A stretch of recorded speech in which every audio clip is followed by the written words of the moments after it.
again, there's one final point I want to make, but I will make it after I go to some of the phone calls here.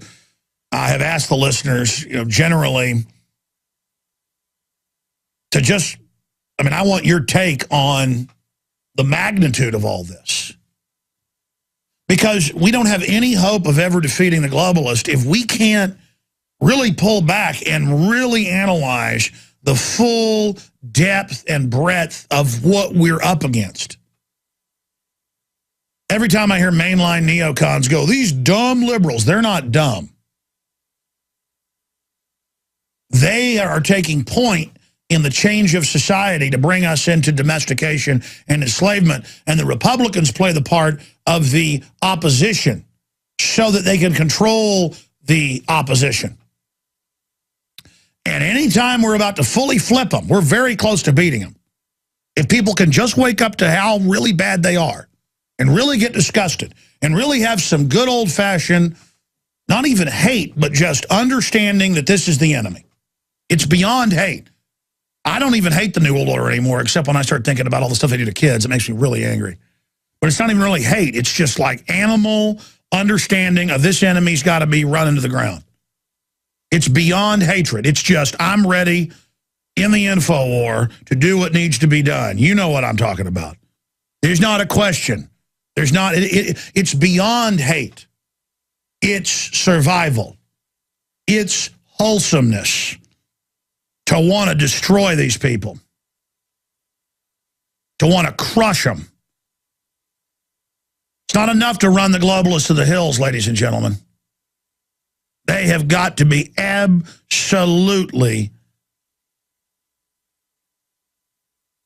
identified, exposed, arrested, tried, and destroyed.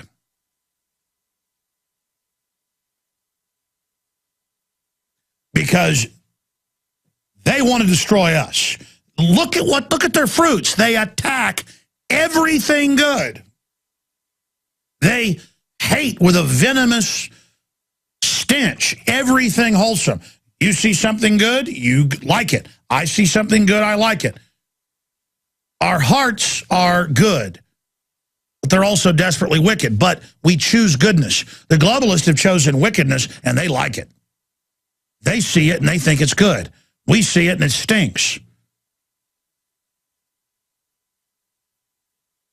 Evil is exciting to them. And notice the system. This is the most important thing I probably ever told you. Please listen. The system is always, shh, no, settle down. Lower the rhetoric, lower the rhetoric. Don't get upset. Be quiet. Be reasonable. Compromise. But notice they never compromise. Notice their rhetoric is in our face. They're trying to scare us. They're trying to terrorize us. They're trying to do extreme things to us. They're always trying to push the envelope because they know what they're doing and they are committed. You're not going to negotiate with them, any of that. And so when I get up here and describe the fact that they put cancer viruses in over 200 million Americans' vaccines just with polio alone, and I've got videos of the inventors bragging that they gave us cancer and laughing in a PBS television show produced in Boston, the inventors of it admitting that, well, there are too many people. We killed people. I mean, I've played that clip probably 40 times over the years. They think you're so dumb, they get on the news nationwide and tell you mercury's good for your child's brain. They know since the 20s that fluoride causes retardation. And adjuvants accelerates all the other chemicals, just as the big Harvard study just showed, that they're calling breakthrough. You think they're just hitting you with fluoride? They are gauging how to kill us and how to dumb us down. We can't get mad at the public, unable to wake up and get angry. A lot of them are too far gone, folks. These are walking casualties. People always say, aren't you worried about getting killed? Folks, there is no future if we don't beat these people. No, I go get in my bed at night and I go to sleep. I'm not worried about myself, my wife, my kids, even though I love my kids more than life itself, because they don't have a future if we don't beat these people. It's kind of like that. Okay? The ship is in freezing water. It's got a time bomb in the bottom. It's going to blow. The ship's going to break in two. We're all going to die if I don't get in there and disarm that. My kids are up on the deck. There's a bunch of globalist zombies up there. They're trying to stop us. You know what? They've got to be thrown to the wind. I'm being really honest with you here, ladies and gentlemen. Everything's got to be thrown to the wind because that's the only way you save us. You understand that? All this plotting and, oh, what's the neighbor going to think, and caring about peer pressure. I cannot believe people that are into peer pressure. I mean, that's so far back for me, so ridiculous. When some stupid, dumbed-down zombie laughs at you, it's a medical issue of a poor, mentally ill, artificially induced, mentally defunct person. It doesn't pierce me when I get ridiculed or made fun of. Because this is a victim. This is like a homeless person who's got schizophrenia from chemicals standing on the street corner, gibbering at people, and then pointing at you and laughing at you. Does that upset you? No. Well, it doesn't upset me they're making fun of me. It upsets me that they're so mind-fried. You understand that? So, I said I'd go to your calls. Here's the point.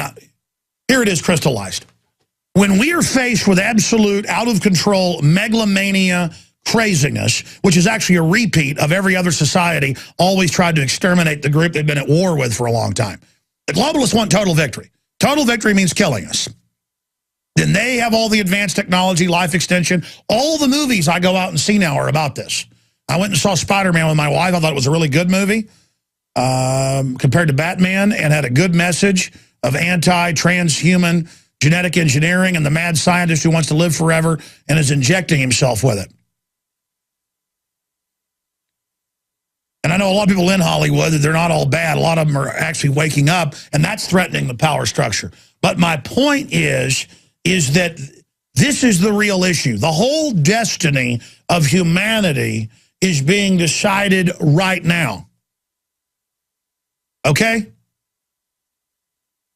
And we have to escalate our rhetoric because no amount of rhetoric is enough in the face of this evil. This evil is so deep, so big, so large, so complex. If you can think about it, you go look it up, they're doing it. And stuff you can't imagine, they're doing it. Inventing new sins, inventing new evil, inventing playing God, wrecking things, screwing things up. It might as well be an intergalactic group of invisible aliens that landed here and are trying to destroy our civilization by manipulating people. Basically, what the Bible says. Demons, whatever. But all of that aside, there are people that want to screw everything up. There are people who like to dominate innocence. There are people that are bad, and they're being forged into a battering ram to smash our civilization, and I'm not going to sit here and put up with it. People that think it's the safe path to go along with this are fools. So, here's the little secret that everybody knows. Isn't it funny? It's secret because it's not being used. People ask, I was on Max Kaiser, one of his international TV shows, was it RT or Press TV? I was on it this morning. And he asked, why are you undoubtedly the most successful alternative media, heads and shoulders above the rest globally? Why are you number one? And I basically said, because I will tell people just how bad it is. I mean, it's really simple. I will talk about what's really important. Because you can debate stuff all day long. I mean, I go back to this every 10 minutes now. I think we're gonna do whole shows on this again. We've done them before, but I'm gonna get a compendium together and do a whole special report of government secret experimentation on populations, killing little kids, killing women, killing children, killing troops. Folks, they know DU's a death sentence to all the troops that use it. But they know they're macho and young, and they tell them it's going to be fine, They'll serve their 2 or 3 tours, then go home and have kidney failure. And when you realize that the elite even write books about how we're dumb animals and we deserve what's happening to us, I take real offense at that. Because I've studied the elite, and they're not elite. There's nothing elite about cheating outside the laws of humanity to be in control. And you know my analogy of cancer. Cancer is not in control. If cancer could have a consciousness, it would think that it was really cool, and it was racing through the body, and nothing could stop it. No, you're going to kill the body. And so my children, my wife, live within the body politic of terra firma on this planet. And see, the body is going to die if we don't cut the cancer out. So everybody's running, trying to save their family individually, save their own little corner of the world. That isn't going to happen, ladies and gentlemen, until we address the big cancer. It's got to be met. It's got to be dealt with. It's got to be committed against. You have to commit against it. And to do that, you've got to really see it. And let me tell you, there's the old saying that the teacher appears when the student is ready. Ladies and gentlemen, I don't have to sit here and tell you all the stuff that's going on. It's happening everywhere in your face now. World government's out in the open, run by the exact group we told you was building it. They're militarizing, they're announcing martial law, troops on the streets. They're not calling it martial law, but we're going into it. And people are sending me comments and emails going, well, Alex, it's the collapse. Of course. Yeah, but they collapsed it to then sell this. Yes, I know it's for the collapse. Yes, I understand that. I understood that 15 years ago. I really started waking up 15 years ago. I thought I knew a lot. I didn't know anything. And now every month I learn more than I knew in the decade before. Let me tell you, that's what's wild, is that my knowledge of this is now compounding and accelerating to a point where I can't even handle it, okay?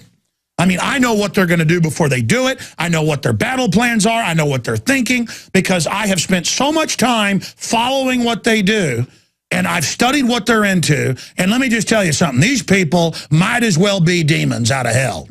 I'll tell you right now, all you atheists don't believe in heaven and hell, even though every ancient culture said there's these really bad things, these good things. Let me tell you something, folks. It might as well be, because it's like creatures out of Hellraiser have taken over or something.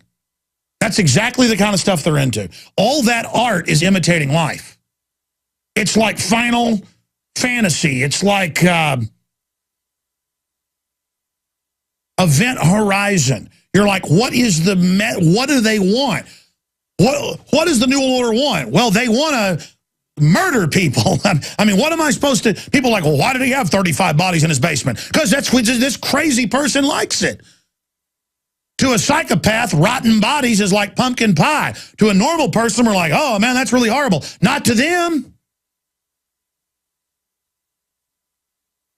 You ever been out on a ranch or something and pull up next to a dead cow? It's been dead 4 or 5 days. And a possum comes right out of a hole in it. Just as happy as you could be. With that look on its face. That's David Rockefeller. I mean, have you ever seen a possum come out of the hind end of a rotten cow? You've seen David Rockefeller's spirit. And you're like, well, I would never want to climb inside a dead cow. Exactly. You're not a New World Order person. You're not an elitist. You just want to be a good, decent person. And that's why you're wide open to their attacks. Ask yourselves, what are you doing in this time of great challenge? What are you doing to unlock minds?